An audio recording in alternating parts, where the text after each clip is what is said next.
In section 1B, our focus will be on the idea of sampling. Sampling is a very important part of the process. When you do statistical analysis, it's actually one of the steps that lots of times people will overlook, and they'll collect their data, and then later on they'll figure out that they actually can't do what they wanted to with their data because of how they collected it. So the way that you collect your data is very important in the process, and it's the thing that we will focus on today is how we sample, and then of course from there we will move on to how we just generally collect the data with a focus on the idea of sampling.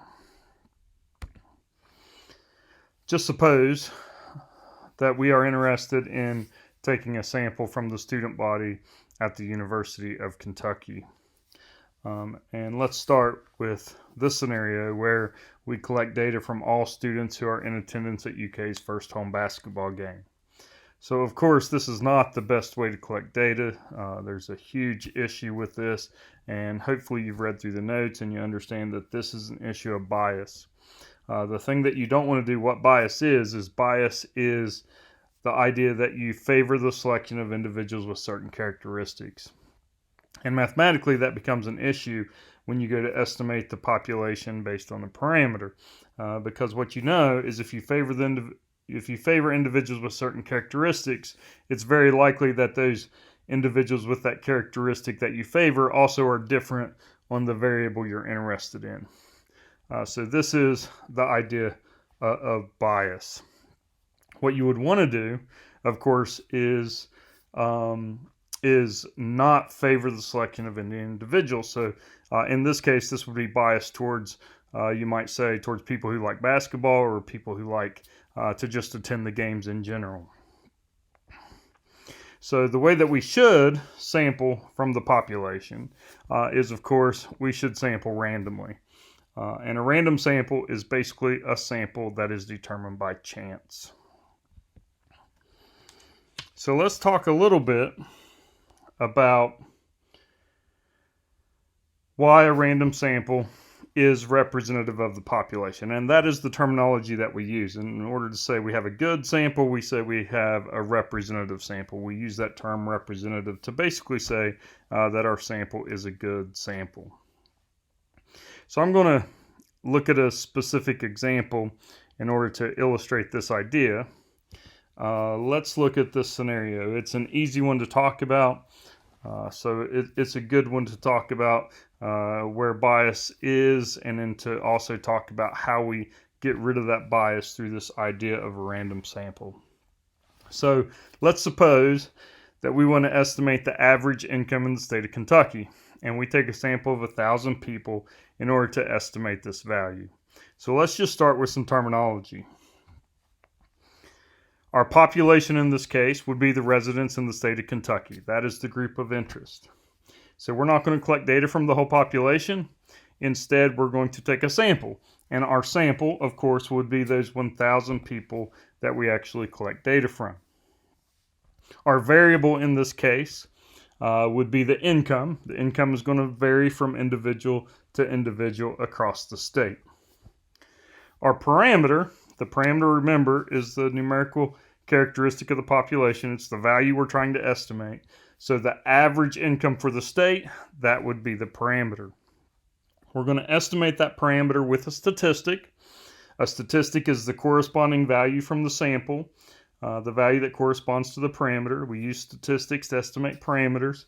So our parameter in this case, as we said, is the average income for the state, which means our statistic is going to be the average income for these 1,000 people. So now let's talk a little bit about how we should sample these 1,000 people. So obviously, like we just talked about, what you should not do is, for example, what if we select 1,000 people from Lexington, and we use 1,000 people from Lexington, Kentucky to represent the state as a whole? Well, we know that that is biased. It's biased towards people who live in Lexington. So with that one, it's pretty easy to talk about it mathematically and what the issues are. So if you look at the average income in Lexington as compared to the average income for the state as a whole, what you will find is that the average income in Lexington is higher than the state as a whole. So what that means is mathematically, if you only select people from Lexington, it means you're typically going to end up with a group of 1,000 people that have an average income higher than what you're trying to estimate for your population. And mathematically, that's what bias basically means. It's a prejudice in one direction, where in this case, you would overestimate the parameter because most likely these 1,000 people from Lexington are going to give you a higher income than the parameter you're trying to estimate. That's the idea of bias. When you favor the selection of certain groups, what happens is they tend to be different in what you're measuring. So in this case, the average income for our statistic, that average income for our sample, would end up being higher than the parameter, the average income for the state, and it would not give me a good estimate. So mathematically, when the statistic tends to be either too high or too low, that's what bias ends up looking like mathematically. I'm not going to get too much into probability here, but I do just want to talk about some basic concepts so that we make sure that we understand how a random sample basically works. So let's just think about something simple. Suppose that we flip a coin 10 times. If you flip a coin 10 times, then that will mean that most likely you're going to get 5 tails. Now, of course, it's not a guarantee that when you flip a coin 10 times you get 5 tails. That's not the way probability works. But the highest probability when you flip a coin 10 times is that you will get tails 5 times. There's a pretty good chance that you could get it 4 or 6 times. There's a less chance that you're going to get it 3 or 7. And there's not a very good chance you're going to get it 0 or 10. So basically, as you move away from that value of 5, that 50% mark, which is what you would expect, because that's what the true probability is, when you move away from that 50% mark, basically you're getting a lower and lower probability. You're most likely to be equal to that 50%. So the 50% is kind of like the parameter. It's like the value for the population if you continually do this. Whenever you flip the coin 10 times, you're basically getting a statistic. You're getting one value that could be used to estimate that parameter. It may be good or it may be bad. We know it's most likely to be equal to the parameter, but it wouldn't have to be. Technically, you could get 0 or 10, even though that's not very likely. So the next part of this in terms of probability is, well, what can we do to increase the likelihood that I'm close to that 50%? Because I want the value to be close to what it would actually be in the population. And the way you can always do that is by increasing the number of times you flip the coin. So suppose instead of flipping the coin 10 times, I flip the coin 100 times. If you flip the coin 100 times, you are most likely to get tails 50 times.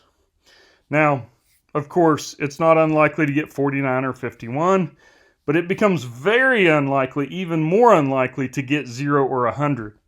And you basically become more and more likely to get close to that 50% mark. As I flip the coin more and more times, I'm more and more likely to be close to that 50% mark. And the idea is I'm more and more likely to be close to that parameter I'm estimating. So this works the same way in sampling, and we use this idea of probability. I'm just going to pick a simple variable, and I'm going to make some assumptions that aren't really true in order to illustrate this idea, because we need something simple that we can look at. But let's just suppose that the population in Kentucky is exactly half female and half male. And of course, that's not the case, but let's just assume it is so that we can talk about this in terms of probability without making it complicated. If the population in Kentucky is exactly 50% female and 50% male, and I randomly select 10 people from that population, it works exactly like the coin. Because I'm most likely to get 5 females. I could get 4 or 6. I'm not very likely to get 0 or 10. So it works exactly the same way. So I'm most likely that my sample is going to be similar to my population. And if I want to increase the likelihood of that, I can take a larger sample. If instead of taking a sample of size 10, I take a sample of size 100, then that means I'm even more likely to be close to that 50% mark. And we use that idea of probability in order to be able to say that our sample is most likely, not a guarantee because this is probability, but it is most likely similar to my population in terms of that variable. So the deal is there's a real issue if you sit down at your desk and you try to do this, because that's just one variable. You could sit down at your desk and you could force your sample to look like your population in terms of males and females. But the deal is that's just one of an uncountable number of other variables. And because you have this uncountable number of other variables, you can't just sit down at your desk and make your sample look similar to your population in terms of all these variables. But the way probability works is it takes care of all these variables at once. Like my example where I said, what if everyone's from Lexington?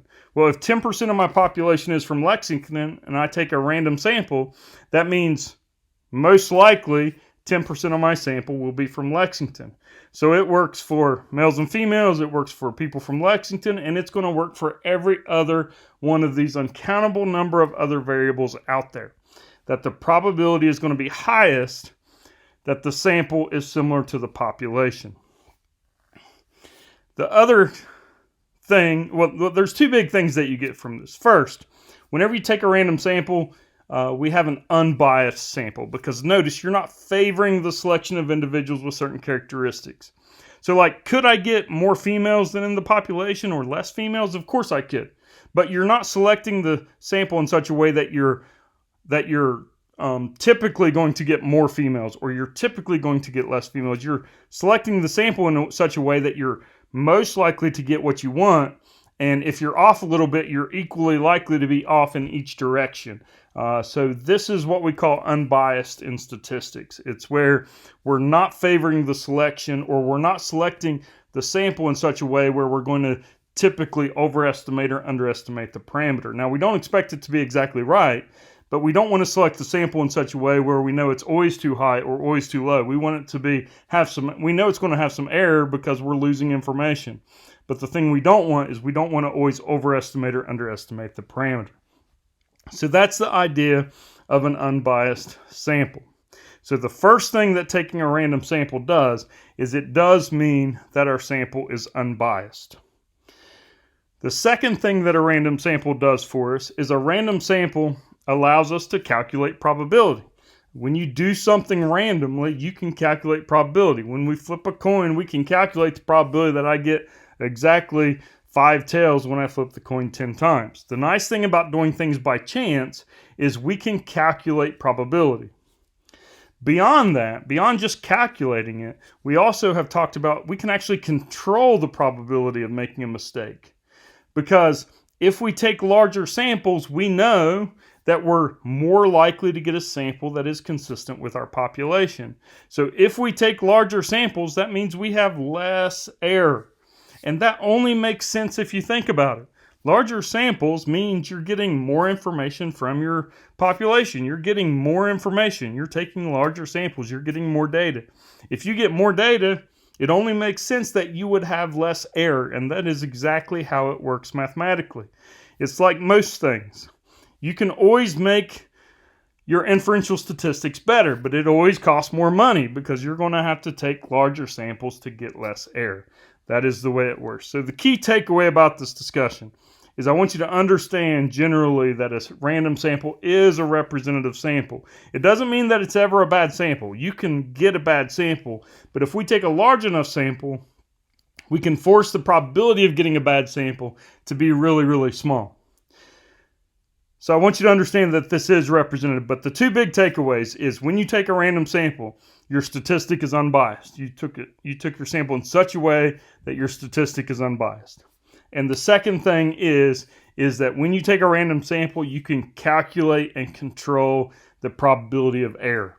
And this is something that we won't do for a while in here, but eventually we'll get to a point where we can use this mathematics of probability in order to calculate how much error we expect whenever we go through this process of inferential statistics.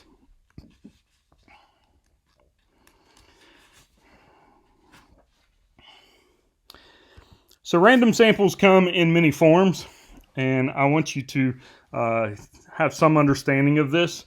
Most of the things that we do in class, or pretty much everything that we do in class mathematically, we assume that our sample is a simple random sample, and that is the most common form of sample. But I do want you to understand that there are some other kinds of samples that are also determined by chance. The key thing with a random sample is to be able to calculate probability. If you can take your sample in such a way that it's determined by chance and you can calculate probability, that's what you need. If you can calculate the probability, then you can calculate the likelihood of making a mistake or having an error, and we can use that sample to perform inferential statistics. A simple random sample is the idea that every sample has equal probability, and that's the one that we most commonly talk about in statistics, and it's the one that we really focus on in here. But I will have you identify some other scenarios where you might use a stratified sample, a systematic sample, or a cluster sample. So let's just go through some scenarios where I give you a situation and you basically identify what kind of sample would be used, what kind of random sample. These are all random samples. So here's our first scenario. We're going to go back to this idea of selecting UK students. Suppose we have a list of all UK students and they are separated by department. And we decide to randomly select 10 departments and then randomly sample 50 people from each department. This would be classified as what type of sample? And when I have you classified samples, we look at 4 of them. These are the 4 most common. It'll always be simple random, stratified, systematic, or cluster. So this first one, this is the idea of a cluster sample. So the idea of a cluster sample is first you divide the population into groups, and usually you divide it into a bunch of different groups. And then the second step is you randomly select some of those groups. And notice you do this randomly, which means it's determined by chance. That is the key for a random sample. So we randomly select some of those groups. In this case, we select 10 departments. And then we only go to those 10 departments and we collect data from those 10 departments. That's the idea of a cluster sample. The main point of a cluster sample is to save time and money. So whenever you do this kind of whenever you see this kind of cluster sampling, it's usually for very big populations. The common example that I use is suppose you want to sample elementary school kids in New York City. Well, that is a nightmare of a problem if you want to do a simple random sample because there are like 200 elementary schools in New York City. So first thing you have to do is deal with 200 elementary schools, get a list of all their kids at all these elementary schools, and then from there you can take your random sample. You would think if you had permission to do that, that might not be that hard, but I promise you that would be a nightmare of a task. So instead, what we can do is we can use the idea of a cluster sample, because the nice thing about a cluster sample in a case like that is you have 200 elementary schools. That means you already have 200 clusters of students. So you don't have to figure out who all the students are within all these schools. You can just figure out what are the 200 schools. That's the only thing you need. You figure out what the 200 schools are. You take a random sample of 30 of the schools. So now you've went from dealing with 200 schools to dealing with 30. And then you just go to those 30 schools, and that's where you take your samples and you collect data and you take your samples randomly within those schools. Everything's done randomly, which means we can calculate probability, and it saves me a bunch of time and money because instead of dealing with 200 schools, I'm now dealing with 30 schools. Here's our next one. Suppose that the purpose of selecting a random sample of UK students is to compare freshmen, sophomores, juniors, and seniors. What type of sampling should be used in this case? So when you're comparing groups, if the groups have similar numbers within them, then you can just use a simple random sample. If you have a population that's 50% female and 50% male, and you take a random sample, like we talked about earlier, you're most likely to get 50% female, 50% male for your sample, so you don't have to worry about it. But a case like this is different because the deal is there are way more seniors at UK than there are freshmen, and that's true at any school, especially any major university is always going to have more freshmen because honestly, lots of people don't make it to their senior year. So there's always way more freshmen than seniors. So because of that, if you take a simple random sample, you're going to get way more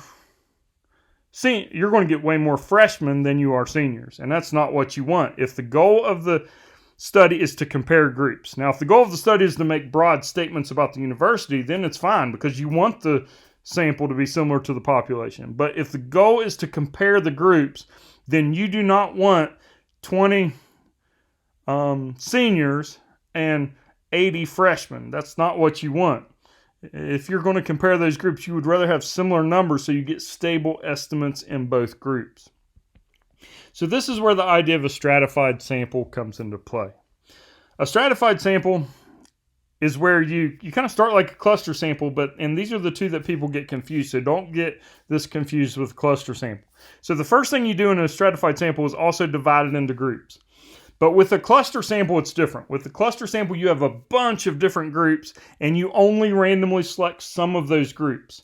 That's not the case with the stratified sample. With a stratified sample, you typically have a small number of groups. So here, we're only going to have 4 groups because we want to compare 4 groups. We want to compare freshmen, sophomores, juniors, and seniors.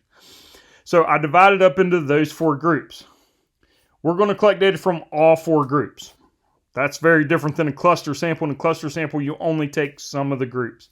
In a stratified sample, you divide the population into a small number of groups, and then you collect data from all the groups. So we're going to collect maybe 100 freshmen, 100 sophomores, 100 juniors, 100 seniors. The nice thing is that means all of our groups are at the same size, and that means that we're going to get good estimates for each group, and we're going to get a much better comparison. Now, do keep in mind, as I mentioned earlier, that now your sample is not representative of your population because you have an equal number of freshmen, sophomores, juniors, and seniors in your sample. That's not what you have in your population. So if you wanted to make statements about the overall population as well as do this comparison, then you would have to do some things mathematically in order to correct for that difference in your sample as compared to your population. But if the goal is to compare these groups, a stratified sample is the way to go. Basically, anytime you have groups that you want to compare and you have some of those groups or even one of those groups that have really small numbers or small numbers compared to the other one, that's when a stratified sample is useful. The next scenario says, suppose we had a list of all students at UK. We use statistical software to randomly select 500 students. The software ensures that all samples of size 500 have an equal opportunity of being selected. This would be what type of sample? So this is our common sample. Every sample has an equal chance of being selected. That's what a simple random sample is. So it's equivalent to basically putting names in a hat and drawing out names. Of course, that's not really what we do. We use statistical software in order to get these samples, but that is the basic idea. Every sample of size 500 has to have an equal chance of being selected. The thing you got to be careful of with simple random samples is when you start grouping things like you do in a cluster sample or a stratified sample, then you start to move away from this idea of a simple random sample. You don't have an equal opportunity for every group of 500 students to be selected, which is what is required. This is actually our most common type of sample. It's also all the analysis that we do in this class. We'll focus on the idea that our sample was a simple random sample. The last one, and you could probably guess this one by process of elimination, but suppose that we have a list of all UK students in alphabetical order. We decide to start at a random point on the list and select every 50th person to be part of our sample. This is what type of sampling? So this is your idea of a systematic sample. Systematic sample is not my favorite these days, but it is a technique that's fairly common. It's probably third most common behind simple random, then stratified, then probably systematic is probably the third most common type of sampling that I see. The reason why I don't like it, or I don't love it, is because it works really, really well if you have a data set that is in random order.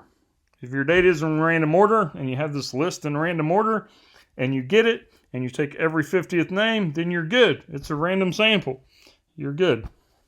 But here's the problem. Most of the time we don't get lists in random order. So let me give you a scenario that's obvious, and then we'll talk about the example with UK students. One of the places you'll sometimes see people conduct a systematic sample is in like a manufacturing setting, where they're creating a product. And suppose we're creating this product and the machine creates the product. But of course, the machine runs, the machine has a maintenance cycle. And I'm going to make this more obvious than it would be, but let's just make it really obvious. Let's just suppose that we do maintenance on the machine every 4 hours. Well, every time that we do maintenance on the machine, the quality of the product improves and it's at its highest. And then as the machine runs over time, the quality of the product gradually decreases. And then we do maintenance on the machine in another 4 hours, and again it jumps.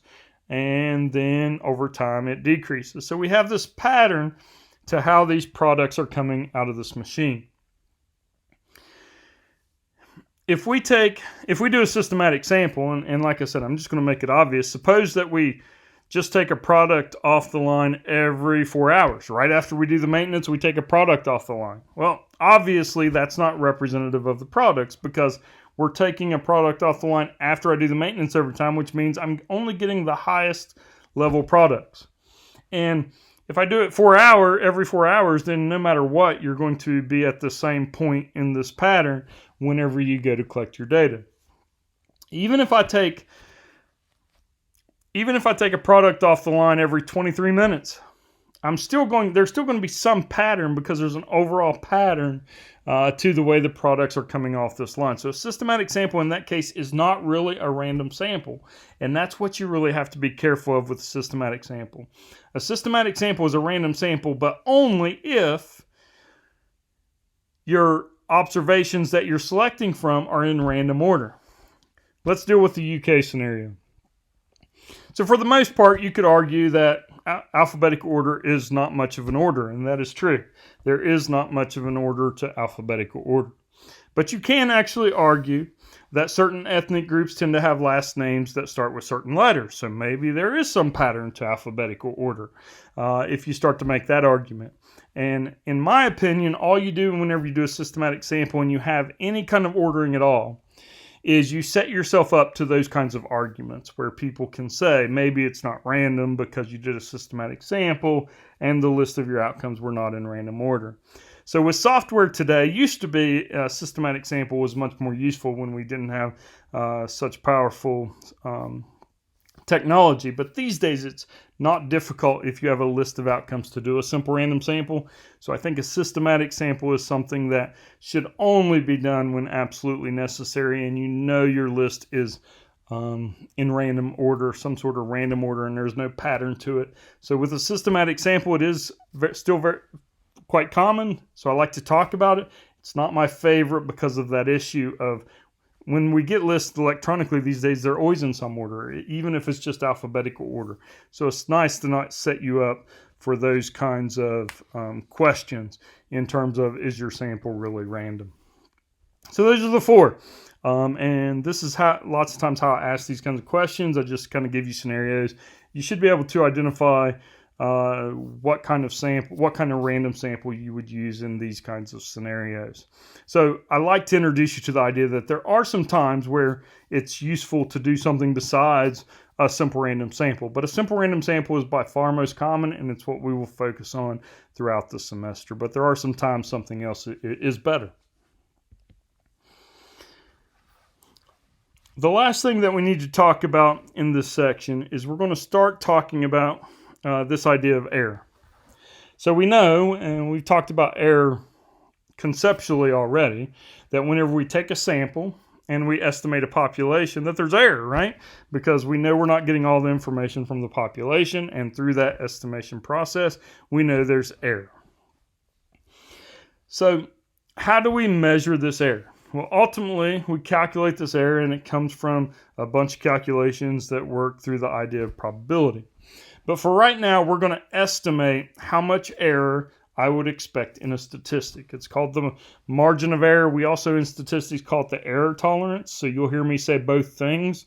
If you ever see things on the news that always say margin of error, or they'll say something to that effect, but they usually say the president's approval rating is 40% plus or minus 3%, and they'll call that plus or minus 3% a margin of error. So we're going to look at estimating that value, and we're going to look at it in this scenario today. Suppose that from a sample of 2,000 parents, we find that 1,250 say they support their son playing youth football. So we're interested in the percent of all parents that support their son playing youth football. And we're going to use this sample in order to estimate that. So the first thing we need to start with is, well, we need to figure out, well, what proportion of the sample support their son playing youth football. So when you calculate a proportion in a case like this, in these kind of problems, the proportion or percentage will either already be given to you, or you'll just calculate it. We just take the 1,250 divided by 2,000. That will give us our sample proportion. We can write that as 0.625 or 62.5%. So this value here is actually, it's a sample proportion, but it's our statistic, right? This is our numerical characteristic of our sample that we're going to use to estimate the parameter. So this is not really the value we're interested in. We're interested in the percent for the whole population. And the deal is this is our estimate for that. So we're going to use this 62.5% to estimate what percent of the population would support their son playing youth football. So there's error in this process, and the way that we calculate that error is through this idea of margin of error. So for now, we are going to estimate margin of error. And to estimate margin of error in a percent, you can use the formula 1 over square root of n. N represents the number of people in your sample. So the number of people in your sample really influences how much error you're going to have. And we talked about that earlier. If you increase your sample size, you decrease how much error you have, right? And that only makes sense. You get more information, you get less error.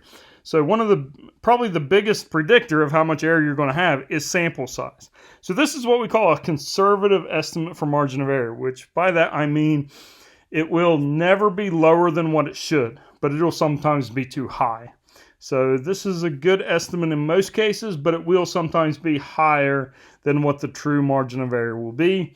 Later on in the class, we'll talk about how we actually calculate more accurately the margin of error. But for now, I want to get you in the habit of thinking about this error, and we're going to use this estimate while we do that. So 1 over square root of n means, in this case n, our sample size is 2,000. So that means we take 1 over square root of 2,000.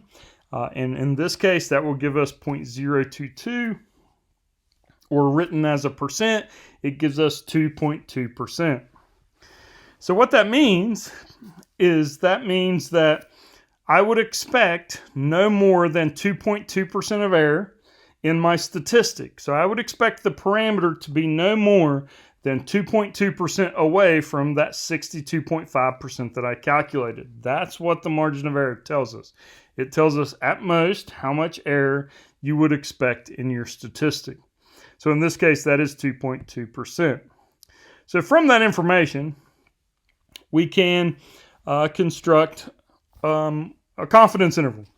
When you use 1 over square root of n, your confidence level in a confidence interval is always 95%. And that 95% is basically a probability value. We'll talk about later on whenever we calculate margin of error more specifically or more accurately. We will talk about where that 95% comes from, and we'll talk about how we can actually change that 95% to maybe 99% or something else. We'll talk about the calculations that go into that. But this 1 over square root of n formula is based on 95% confidence. So anytime you do this, for now, you're always going to be 95% confidence interval. So the way that we create our interval is we basically take our statistic and then we add and subtract our margin of error. So we're going to take that 62.5% or 0.625, and we're going to add and subtract 0.022. So that will give us our interval. We just write this in interval notation. So we first take 0.625 minus 0.022, which gives us 0.603. And then we take 0.625 plus 0.022. That will give us 0.647. we put that in parentheses. This is just standard interval notation. Write it as an ordered pair, the lower value first and the higher value. We can write it as decimals. We can also write this as a percent. If we change it to a percent, that means it's 60.3% to 64.7%. In terms of interpretation, the percentage is more common because people just like to use percentages. They're easier to understand for lots of people who aren't real mathematical. So lots of times in our interpretation, we will use the idea of a percentage. Your interpretation. So that whenever I say construct an interval, that's what I mean. Construct that interval. That is the construction part of the interval. I also say to interpret the interval. So you should have saw this in the notes, but whenever you want to interpret an interval, there's always three things that you want to say. You want to say how confident you are. So for now, that's always going to be 95%. You want to say what you're estimating. So here we're estimating the population percentage of parents who would support their son playing youth football. So talk about that population percentage. It's important that you're talking about a population because that's what this is estimating. We're confident that that parameter is within that interval. That's the whole idea of creating this confidence interval. And then, of course, you want to say we're confident it's within the interval. So the last part is to identify the interval. So your interpretation here would be something like, we are 95% confident that the population percentage of parents who would support their son playing youth football is between 60.3% and 64.7%. Your interpretation should be something like that. Not necessarily word for word, but it should have that basic idea. How confident you are, parameter you're estimating, and then the interval. Those are the three things that you should say. I will always write these the same way. I will always say we are this confident that this parameter is within this interval. So I will be consistent in terms of that.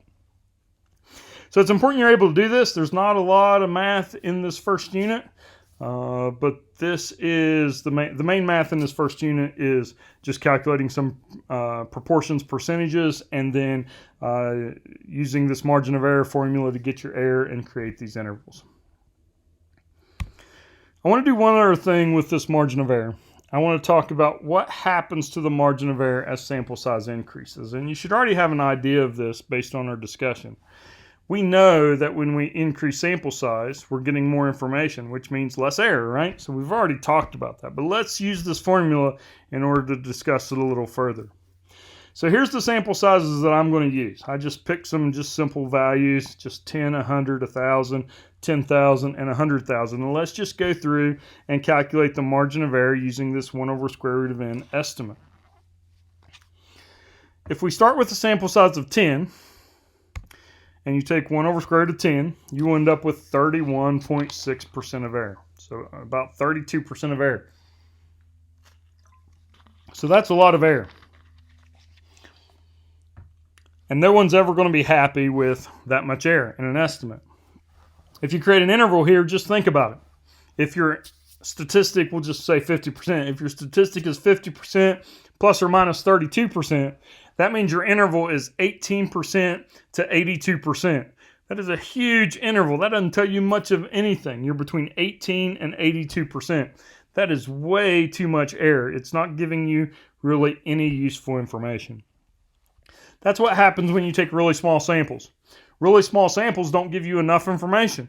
You have too much error, they don't really tell you a lot. So you're never really going to see, whenever we're dealing with big populations, you're never really going to see small samples like this of size 10. They're just not very useful. If we go up to a sample size of 100, obviously, our error is moving in the right direction. So we get down to 10%. But still, if our statistic is 50% plus or minus 10%, then that's still 40 to 60%. That's still a pretty big interval. It still doesn't narrow it down to where most of the time we would like to be. So a sample size of 100 is usually not sufficient. 10% of error is still a lot, but we are definitely moving in the right direction. If we move to a sample size of 1,000, then we're starting to get about where we typically see that margin of error. You see for 1 over square root of 1,000, we end up with 3.2%. And lots of times when you read things in the newspaper, or if you or if you watch the news and they report margin of error, you'll see a lot of times it's around that 3% mark.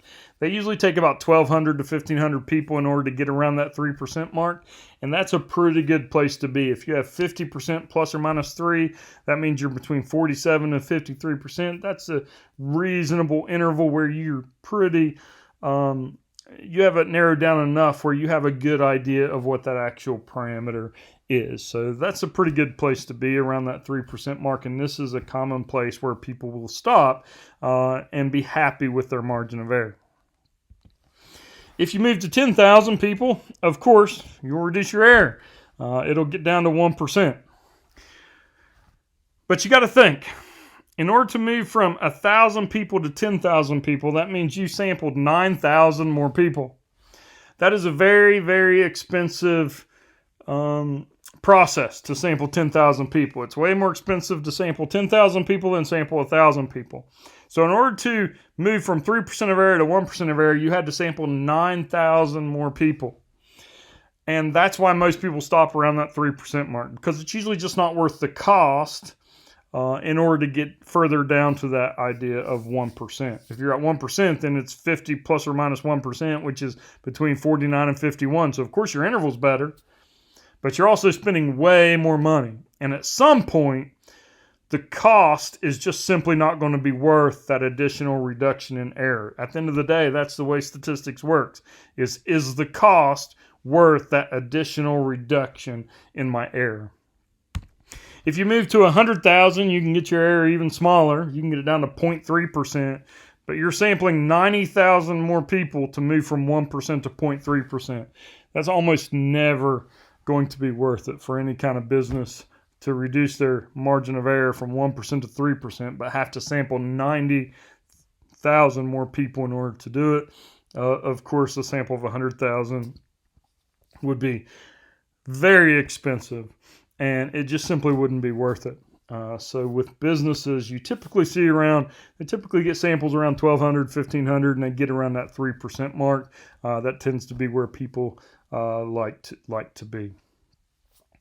And that is what we do in this section. This section is all about how we collect data, the different kinds of random samples, and then we talk about this margin of error and how we estimate it. So that is the end of section 1B.